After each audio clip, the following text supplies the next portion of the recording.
whatever the cons might be, they are so outweighed by the fact that this is meaningful work. I get to use my business skills and interests and all of that sort of stuff. And rather than traditionally do your job well, sell more product, make shareholders happy, it's do job well, save more Kiwi. Like my shareholders are Kiwi. If I do my job well, then we've got a team that can do their job well and great outcomes. So loving what you do to get you out of bed, even on the days you don't want to get out of bed, is the difference. Hello, kia ora. I'm Anna. And I'm Callum from Conservation Amplified. And you're listening to the People Helping Nature podcast. Our mission is to make conservation mainstream, one topic at a time.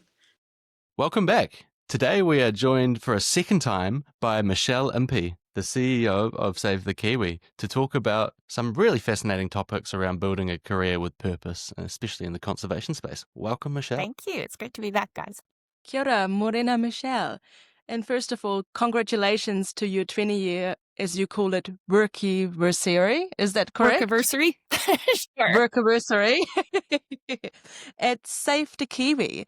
So for those who don't know you, can you please introduce yourself and your role in Save the Kiwi's mission? Yeah, sure. So hold the big title of CEO of Save the Kiwi and have been with the organization 20 years. So really my job is, as you'd expect, it's having oversight of what's happening across the teams, helping work with the board to set strategic direction. And really it's kind of the office side of the business, if you will. So a lot of people are like, I'll get rolled out on those high profile days where we release a Kiwi or do something special and everyone be like, you have the best job ever. And yes, I do, but that is not my day-to-day job. It's really keeping the business running as a business is my job. So the field workers and the team on the ground, they have the fun stuff every day handling Kiwi in some cases. Yeah, and they would probably also argue that when they've got the very long days and in questionable weather, but yes. Yeah. It's very, very different roles across the organization for sure. Right. So how did you get into the space? Because this wasn't originally your background, right? Yeah, I don't think anyone could actually map out their career this way. Hey, like if as a teenager I would have said, I'm going to get a job managing a charity for a flightless bird on the bottom of the world. No, you can't make this stuff up. So no, it's an interesting path actually. So the accent probably gives me away that I wasn't born in New Zealand, but grew up in Canada, was working in Silicon Valley at the time that the bubble burst in the early 2000s. So took my severance package and decided to come to New Zealand where my eldest brother lives. So he married a Kiwi, has young kids. And I thought, all right, at that time, I squeaked in on a working holiday visa, thought I'll spend a few months here. That became 12 months. And like happens to many of us, 12 months has now become 23 years. So New Zealand got its hooks into me. But that year that I had here where I wasn't working, tackled a lot of really fun stuff I'd always wanted to do. And this is such a twisted story, but I'd always wanted to learn pottery. So I started doing pottery. And because I didn't know anyone in the country, I'd had very few people to give it to and got to the point where I thought I'll try selling it. So I reached out to my predecessor at Save the Kiwi and said, look, I want to sell these. I want to do a donation per piece to the trust. Is that okay? He was like, yep, that's fine. The trust was new. So it's a really weird connection. But through that initial connection, I kind of kept in touch with him. And as I stayed in the country, the first job I had, which was with an industrial fasteners company, we ended up sponsoring one of the Kiwi projects on the Coromandel. So kind of always had tentacles into it. And when he was ready to step down, he suggested that I apply for the role. So it's one of those funny ones. People think because in the days we were sponsored by Bank of New Zealand and we've always worked closely with Doc that my background was from one of those two entities, and it's not. I didn't have a conservation background. I have a commerce degree. I've worked, in kind of the corporate world before. So yeah, it's an interesting path, but a very fortuitous series of events that landed me here. So would you call yourself a conservationist now? I would. And it's funny, one of our trustees, Ruud Kleinpast, he goes, you'll never meet an ex-conservationist. It's just, it's one of those industries, hey, it gets its hooks into you. And look, it's not such a stretch. I always say, I think for me, it's coming back to my roots. Like I grew up on a farm. We were outside all the time. We did our holidays, we're camping in the mountains. I mean, it's kind of ingrained in me. And I know there's a lot of research into those formative years and how important it is, to expose kids to nature and the environment and stuff. And I think for me, it's just kind of proof positive because later in my career, I have circled back to that. That's really interesting. I happen to wonder, is the Kiwi conservation equivalent of getting your hooks into you, getting your claws into you? Yeah, I guess probably, hey? Getting their sharp little muscly legged claws into me. But, well, if I know anything from my personal journey, kiwi are kind of a really good gateway drug. So take us on a journey, what you've experienced over the last 20 years since starting at Save the Kiwi. Like, how has the sector changed and evolved over the past 2 decades? Yeah, it's been quite an incredible journey. And I mean, obviously the sector commenced before I joined it. In the early years when I started this role, I mean, it was me as one sole employee. We had Bank of New Zealand. They raised funds for us. We distributed the funding. And it was really the early days. So it wasn't until, the 90s that we really knew, we became aware that kiwi were declining, right? So the early phase was a research phase of understanding the agents of decline, how many we still had left, where they were. And of course, those early days research is what led us to understanding that stoats and chick survival was one of the biggest issues. So in the early years when I joined this role, we were still kind of coming out of that research phase. So Department of Conservation had set up their national network of 5 kiwi sanctuaries. And some of it was, as you'd expect a sanctuary to protect birds. So on the South Island with our 2 rarest birds, that was what it was for. But on the North Island with the 3 sanctuaries, it was about testing and trialing different methods of pest control. So the Tongariro Sanctuary, 1080, which has led us to the prescription to protect kiwi with 1080 and knowing that they survived through toxin operations, PS. The Whangarei Kiwi Sanctuary did Operation Nest Egg quite a bit, and on the Coromandel, it was a trapping network. So it helped really drive what we understand about methods we use to control kiwi, which have evolved, of course. So that was happening. It was the beginning of the growth of the community sector. So there's some community projects like Project Kiwi on the Coromandel is our longest enduring community-led project. But in the early days of distributing funding grants, we gave as much money to Department of Conservation as we did to the community because there just simply weren't the quantity of community and Māori-led efforts that there are now. And so over the years, of course, that has completely changed. That was the beginning of what is this incredible groundswell and momentum that we all know, where this is just kind of baked into our ethos. So it's been an incredible movement of community and Māori-led conservation. The predator-free 2050 vision, I would say, probably injected a new sense of energy, became kind of that light at the end of the tunnel. And whether we achieve it by 2050 or whether we achieve it at all, it has injected new energy, and it's really helped to drive innovation and new ways of doing things. So, I mean, that's another big change over the last 20 years, just the technology and the knowledge we've got, to have camera traps for a couple $100. You can put a piece of technology in the field, a motion censored camera pointed at a burrow, pointed at a trap. It will tell you more than a peanut butter filled chew card could probably ever tell you. So, we've got AI technology that is now hitting the field. We've got long life lures. So quite an evolution. So in summary, no abatement to the interest and energy coming from on the ground for people who want to do this work, and new tools and knowledge to help increase the efficiency and the effectiveness of it. Wow. I find it so fascinating that you've seen the rise of all this, like the community conservation, the solid science behind what is causing kiwi predation and death and what needs to heal, the evolution of the projects. I didn't know that you were actually providing funding to DOC in the early days. Yeah. And the evolution of predator-free 2050 and the tech. Like, we're relative newcomers. What have we been in for, like 6 or 7 years in this space? Something like that. It feels like this has always been the case. Like, this is all, like, predator-free 2050's evolved before our eyes, but these other things, like, community's been here from the start from our perspective. So it's really interesting to see that evolution.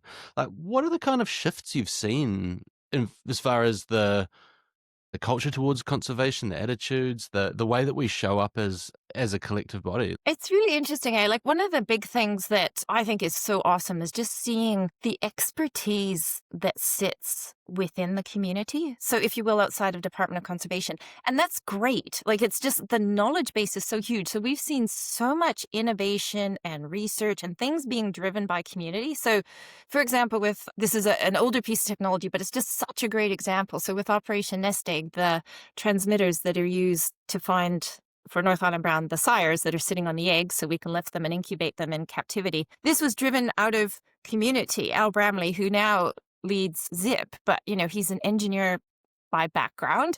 He was leading a community-led project, and he was like, there's got to be a better way to do this. Him and another fellow developed what is now the egg timer transmitter that monitors the movement of the bird, that tells us what stage of incubation so we can go in at the right time to lift the egg. So there's just that kind of, with so many people working on it, they see the need for it. So we have technically savvy people that are helping develop new apps and technology. So that's been a real shift, and a trend that I've seen it as probably the most significant is just the expertise that is out there in community. Bringing Indigenous knowledge into it as well is quite amazing. And I know you'd argue it's always been there, of course, but the recognition of trying to blend, Western along with Indigenous knowledge is a real strong movement in this industry as well. That is amazing, all of that community evolution and them just wanting to get stuck in, actively helping out, progressing what's going on. But also Save the Kiwi has grown a lot over the last 20 years. So what are the biggest differences that you've noticed from being a one-girl band to having a small team and then now having about 20 people under the umbrella of Save the Kiwi doing various things? As you can imagine, quite a change. I always joke that our org chart used to be just one square. That was me. So yeah, look, we've really evolved. I kind of say there's been some major steps of our evolution as an organization. So initially we were a third-party funder, and it was a very important role, right? With the advent of a lot of the projects and the work being done, we were very fortunate with a sponsor like Bank of New Zealand. They did all the fundraising on our behalf. So our job was to distribute the funding, really build as much as we could, support networks, knowledge base, et cetera, for this, growth of the community sector. So my role in those days, I kind of look back and laugh and go, man, it was easy. But at the time I was new to it, so it felt stressful. But I mean, the job was really to distribute funding, do our audit, support the national hui, initiate as much as we could with training. But as you can imagine, with one person in a new sector, there was a lot we still didn't even know about what was needed. Probably the next big evolution for us. So we started to bring in, I think I had part-time admin and we had a couple of people out in the field, but probably the next big evolution and really what set us on the path we're on now was ironically the withdrawal of BNZ as a funding partner. So I didn't realize at the time prior to that, because I wasn't from the non-for-profit sector, how lucky I was to take over an organization that had a built-in fundraising arm that raised all the funds. So for us, the next evolution was really about we had to start raising our own funds, as most charitable organizations do. So it was establishing a database. It was seeking our own sponsors, our own funding. So that was the next level of growth. We applied to Treasury for funding alongside DOC for additional funding specifically to reverse the 2% decline of Kiwi. And we were successful, not for everything we asked for, but we do have a baseline funding package that has helped us grow that. So that for us was the next evolution and what kicked off our own bespoke piece of work, which we call our Kohanga Kiwi Kaupapa. So for us, it's been this evolution from third-party funder to, of course, growing the team, now having our own flagship piece of work that we drive. So we still support others via annual grants. But for us, having our own incubation facility, our own crèche we operate, our own piece of work we drive has really been the game changer. So we now have things that we can tangibly measure. This is our contribution to Kiwi conservation, whereas in the past, we know we are an important part. We're a lifeline to a lot of projects by providing this funding grants. For us, that's been the evolution really, is maintaining a level of support, driving our own flagship work. And along the way, what that's meant is we are drawing incredibly capable and talented people into our organization who equally love this work. They come with a whole set of skills that mean we can also now build capacity and train others to do the work. It's been quite incredible to see the growth of the organization. I never would have dreamed in the early days that, 20 is still small in the realm of the corporate sector, but for us and where we've come from, we are now a sizable organization. Wow, that's really interesting. I want to shift gears for a moment and come back to purposeful career. And I want to ask you, Michelle, why did you get involved in Save the Kiwi? So switching from the how and the journey to why did you make that choice in the first place from going from your old traditional career into this role at Save the Kiwi? Yeah, it's funny, hey? It wasn't even a decision. I couldn't believe it when I got shoulder tapped for it. Like I had a little bit of that, really, I don't know anything about conservation. And I remember my predecessor saying, you don't need to. He goes, guaranteed there'll probably be, a heap of people perhaps from DOC or the sector that will put their hand up for the role. And it's like, what this role needs is someone with a business background. That is my job, is running the business of Save the Kiwi, if you will. So you couldn't do it if you didn't love the cause and feel connected to it. Like it isn't just to sit behind a computer and run the show. So it wasn't even really a decision. It was amazing. I couldn't believe that he reached out to me and equally couldn't believe I got the job. It was just one of those moments in time that were absolutely perfect. I don't know if that answers your question, but yeah, it wasn't even a decision. It wasn't something I sought, but when asked to do it, I gave it everything I could to get the role. That's for sure. Fair enough. So you were obviously ready to step into that purposeful role. So let's discuss the pros and cons of having a career with purpose versus a traditional career, because it can be quite different. For sure. And it's funny, hey, because I think about it and go, if I make a list, it might appear that there are more things on the cons list than on the pros list, just by quantum. But look, I think for me, it's quite interesting because I've just recently come back from a holiday to Canada to visit my family. And I go, I got to be honest, I love my job, but man, it's hard to come back from holidays and shift gears back into working. And I always say, I'm like, I love my job and I find it hard to come back. I can't imagine what it must be like for people who hate their job and have to, re-entry syndrome, if you will, come back from a holiday. So whatever the cons might be, they are so outweighed by the fact that this is meaningful work. I get to use my business skills and interest and all of that sort of stuff. And rather than traditionally do your job well, sell more product, make shareholders happy, it's do job well, save more Kiwi. Like my shareholders are Kiwi. Do you know what I mean? Like if I do my job well, then we've got a team that can do their job well and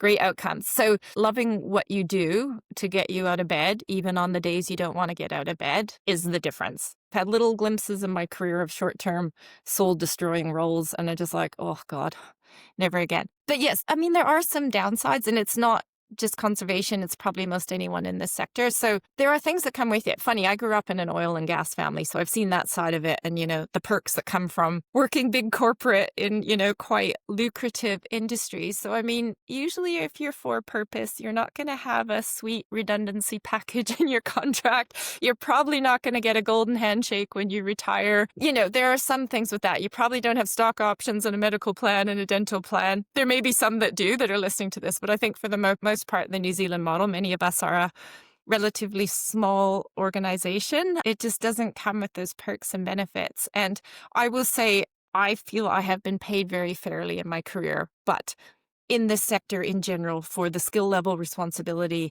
just how exemplary the people on my team are. If they had that same level of experience and skill set in a corporate environment, they would be paid more than they are. It's the reality of it. I do not like that there's an expectation. If you're doing something for the greater good, you should be doing it for free or less than the market rate. But the reality is many of us can't compete with corporate salaries to pay. So it is. I always say it's a conscious decision, but know that, you need to be smart with your money. You can still grow wealth. That's a whole different conversation of what you do with it. But the salary side of it might not be as much as in other sectors. I'm really glad you addressed that. It's actually something I've personally been grappling with for quite a few years now. And I made the decision to transfer to the conservation space, and we're currently in that process.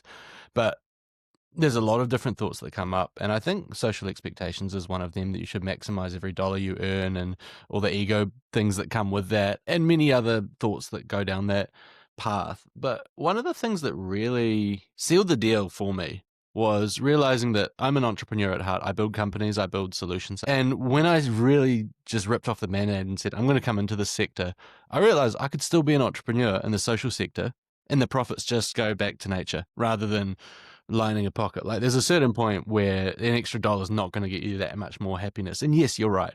You need to invest. You need to build wealth. I'm not a fool in that respect, but I really appreciate that perspective. So how can entrepreneurs, or from your view, how can people in this organization that want to be leaders in the space apply entrepreneurship to conservation and to nonprofits in general? It's interesting. I don't know that you'd survive in the sector without an entrepreneurial kind of mindset, to be honest, because you're constantly working in a smaller environment, maybe with lesser resources. Like, it just kind of forces you to look like, where else can we look? How can we evolve and grow this? It's quite funny. I have a girlfriend who's a dental hygienist, and she loves it. She loves it. She's a marathon runner. She follows a training plan. So she goes into work. She knows hour by hour what her day is. And I remember having these talks, and she's like, how do you know what to do every day? I'm like, you don't. You set your own course. So it's just, that kind of mindset will thrive in this. I always say that people that need to be told what to do every day might not do so well in our organization or this sector, because the opportunities are so huge and you can carve your own path. But you also need to be able to see where the need is and kind of think, okay, how can we fulfill or serve that? So it is good. And I'm glad you said that too, Callum, because I remember in my early days giving a talk. I can't remember where it was, but I was side by side with someone from Doc, and it was maybe talking to school or something. And it was really interesting because I know that the Doc person came at it from the perspective of, yay, get more people involved in nature. We might have more, rangers out there in the making. And I'm kind of like, you know what? We might have more, like the CEO of BNZ was super passionate about this cause. He was the one that helped establish the trust that set up, what became a 20-some year long funding stream. So like, you can be just as valuable to conservation from within your corporate role. Like you could be that person that is making funding decisions. You could be supporting with your corporate skills this sector because that's needed as well. So I think there are a lot of different ways that you can use your career path to support this sector, whether you work in it directly or not, or support it adjacent from what you're doing. Thank you for bringing that up because I think that's a really crucial piece to the puzzle. You can be a nature hero by heart in any role, in any way of your life. You can do good wherever you are. But to bring it back to Save the Kiwi in your mahi, so you've been involved for 20 odd years, you have the longest tenure, but there's other team members who've also been sticking around for a long time. So why is Save the Kiwi such a sticky organization? I think going back to the entrepreneurship, where for me personally, I've had best of both worlds. Like because it's come from me, I've had a direct hand in help building the team, whether direct appointment or helping influence. So have been able to build the culture of an organization that I would want to work in, which is amazing. So we have a very, I would say, a fun but very professional approach. And we have attracted some very, very high caliber people who are good at our job. So we've been able to continue to grow, like, the good timing of bringing on funding from different sources. So we've been able to grow. We've been quite clear in our vision. Like it's always an evolving piece of work to go, okay, wait a minute, what direction do we go now? We're achieving tangible results too. And I think in this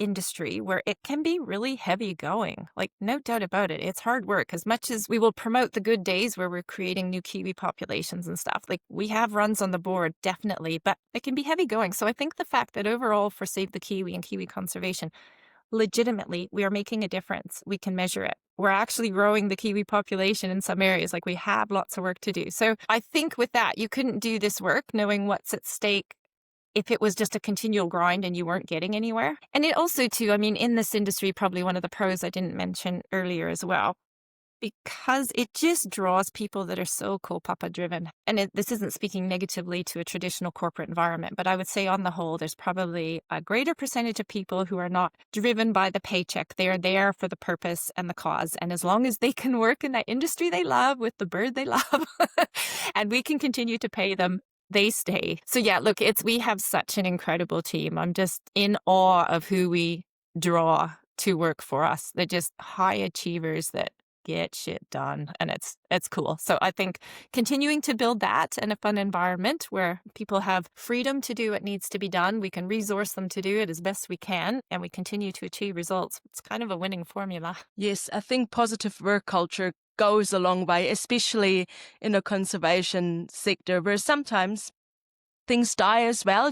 It's not all roses. So sticking together and reminding yourself that we are here to do something good, I think that goes a really, really long way. There's been some research done recently. I don't know if it was Manaki Whenua, but it was kind of like a perception survey across the kind of general population of New Zealand. So I think for those of us enmeshed and deep in it, it's like, we're kind of really aware of the challenges out there in the environment that, even though we're making little gains, like overall, holy man, it's massive. Hey, what we're facing with trying to turn this around with pest and predator control and in the flora section as well. And I think the recent perception survey was, a very high percentage, like close to 100% of people care about the environment in New Zealand, love it. Yay, it's great. This is one of the things we identify with.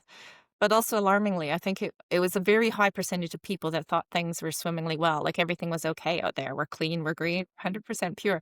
Knowing that, knowing what's ahead of us and knowing that what you're doing is making a difference is quite important, because that's the other side of what we're working with, I guess, if you will, is a public perception thing too, about we actually need to be doing this work. And it's hard with the public perception because you don't want to be bashing out negativity all day, because whilst it gets attention, it's not the right attention. But also if it's only good news, people kind of think, well, it's fine, so I'll just go back to my TikTok reels. It's a really tricky balance. Like it's kind of a basic formula in fundraising for causes, hey? Like you have to create a sense of urgency or, like explain what the need is. but not make it so dire that people think it's hopeless, so why bother supporting? So it's that tricky balance of here's the need, here's the transformation with your support, and therefore here's what we'll do. I worry sometimes too that with too many good news stories about, because there are a lot of good news stories, that it does help paint that skewed perception. But at the same time, like, how many pictures of kiwi mauled by dogs do we want to put out there? Yes, because you kind of need to do enough to break into the non-conservation silo, but in a positive way so that those people want to be involved, right? They see that there's hope. They see, okay, we're not there, but these guys at Save the Kiwi are doing the best to get there for Kiwi populations in Aotearoa. So yes, I'm going to hit like, I'm going to support them, hopefully even donate or volunteer and get on board. But I want to talk to you being there for 20 years, driving that mahi. Like, what are the pros for sticking with an organization for so long, for 20 years? Like, for yourself, for the Kiwi, and for the organization itself. Yeah. Like, it's kind of funny when I say to people, I've been here 20 years, and they're like, oh. And I'm like, what is that? Oh, is that a good thing? Because we're kind of in an environment, hey, where people might hop jobs every 3 to 5 years. And it's like, why are you still there? So I'm quite aware that the perception could be like, wait, what? Have you just settled in? Are you comfortable? And the answer to all of that, of course, is no. Like, I kind of go, yay me, I've found a job I love and I stayed with it. Why wouldn't I? So I know on the inside and in the background, it's been the same title, but a new job every year. The growth of the organization and the sector, it's been incredible for me. And I know when there can be a lot of churn in other places, like quite often the community groups or the Māori groups we work with, they're working on their own land. So for many of these community projects, they're the same people that we started working with 20 years ago as well, because they're not going anywhere. So having, I guess, that history, those long-term relationships, the institutional knowledge, like all of that is super beneficial, right? So it comes with making sure that it's, I'm being personally challenged, because no one would want to stay in a role for 20 years if they weren't growing and achieving and feeling rewarded personally from it as well. And I've been fortunate. I've had all of that with Save the Kiwi. I've had a very supportive board. It's always tricky to find that level of governance that doesn't try and step into the day-to-day operational stuff, but I've been quite fortunate in that way. So overall, a very good thing, but it's unusual in this day and age. I know that. Yeah, I think it's great. And that continuity is what's needed to follow through on long-term plans. So I'm just trying to put myself in the mindset of, say, younger me, or say someone who's early in their career and is wondering whether they should pursue a career of purpose or one of some other end. Maybe it's someone who's in the middle to later in their career who's thinking, okay, I've done this corporate thing, I've done this, maximize my income thing. Maybe I've done the family thing and my kids are growing up, I'm looking to come back. And I'm thinking about a career with purpose. It is a scary space and, there's a lot of big questions that come up. So what advice would you give to that person who's in that space right now? We've seen this a lot, exactly the scenario you're talking about. Sometimes it will be people later in career that, they've done the corporate slog and want to do something more meaningful and are looking to get into it. I think the best thing is just kind of jump in. Many people that I've seen enter the industry, perhaps without deep experience in conservation, it's come through volunteering. And I mean, that would be the same advice for most anyone at any stage of career as it comes to networking. Hey, like, you get out there and meet the people that are involved in it, get some basic skills under your belt. As we know, there is high demand for volunteers all the time. So that would be it. And I'd say for people that are in a fortunate position where, financially, perhaps they've achieved, financial independence or security, and they've got the luxury of being able to take a step down in salary or being able to volunteer, that's awesome. That is so awesome for people to enter that. If it's younger people, it's still the same answer. Get the connections, get your toe in the door, start volunteering. But I guess it's also know that, there are many paths that career can take you. So however you start out, just get in there, get started, build the networks, get the knowledge, see where it takes you. You can always duck out if it's not for you. You don't have to stay there 20 years if it's not for you.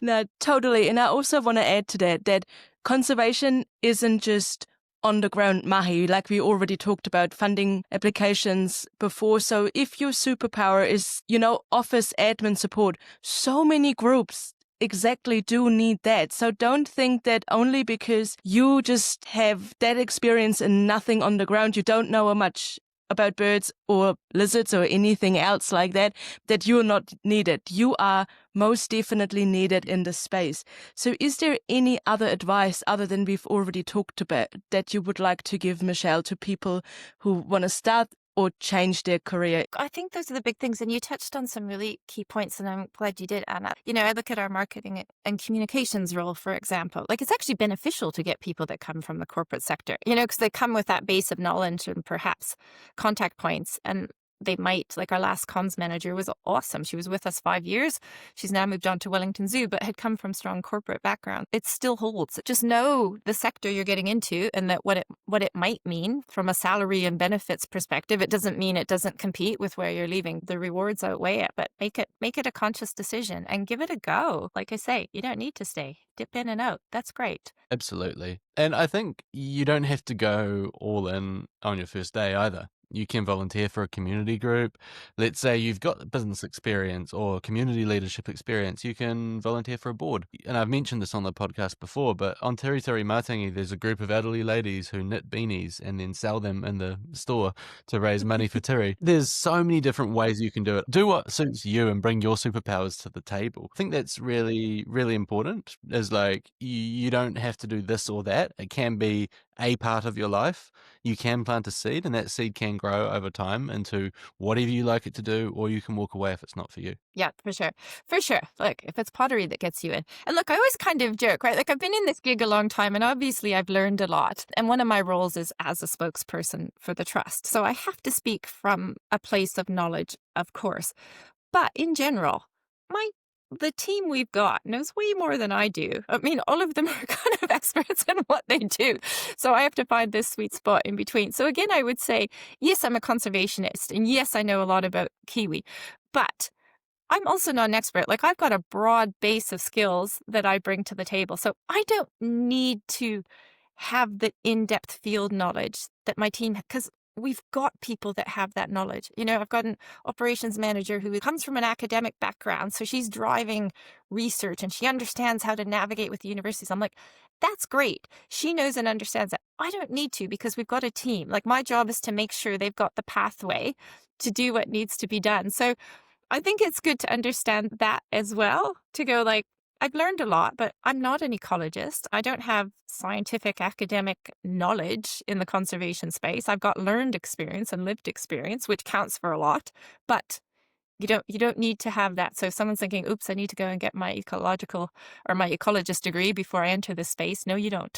It's like you said before, it's making that conscious decision of, yes, I want to do that and have this purposeful role and drive positive change. That is all you need. For some roles, yes, it helps to have an academic background in ecology or biology, but for a lot of roles, you can also learn that through volunteering, and that's how I got into it. So please don't be discouraged, just give it a go. For sure. Imposter syndrome, we all suffer it sometimes, don't we? Yeah. There it is. That's a whole other podcast again, isn't it? Yeah. For sure. So true. For people who are thinking, oh yeah, like this sounds like me, I could brave that change, but are not quite ready to do that, what can people do in their everyday lives to help conservation? There's lots of ways, obviously, to get involved. And we always say, I think people think in this space, like for kiwi, it's about pest and predator control. And people think, oh, they're going to have to go out and pull dead hedgehogs out of traps or something. So, I mean, obviously, of course, volunteering, most every group will want a volunteer. Most every group will also need money as well. So even if it's like, if you can donate money, hook in, like, build a meaningful relationship with a local project that might need your funding, might need you to volunteer, might need you on the board. Give either time or money is going to be what's needed in the space. But also, if it's just you nerd out on reading stuff, like, just up your knowledge base as well, because you never know when that might come in handy and come around again. So I think there's lots of things to do. And I was kind of, like with sales, for example, they say, oh, it's usually going to be the third contact point is where someone will make a decision to purchase, so it might be they see an ad and they get a visit from a sales rep, and then they see something else and go, oh, okay, I'm going to buy that product. I think it's kind of the same for people. Constant exposure in different ways is just going to help to continue and build it. It just kind of happens. It has this ripple effect. Like, once you start putting it out to the universe, if you will, that you're interested in this and you start doing that, things will come from areas you couldn't imagine, and you will just evolve and develop. And before you know it, you're a conservation nerd and you didn't even see it coming. Oh, that's awesome. It just proves that every individual has their sweet spot in the space. You just have to go look for it and find it. Yeah, so how can people support your mission and your mahi at Save the Kiwi and get involved? Probably a lot of the same ways that I just spoke about. Hey, so I mean, again, like every entity, we need funding. So if that's the easiest way, you're time poor, but you have the ability donating funds.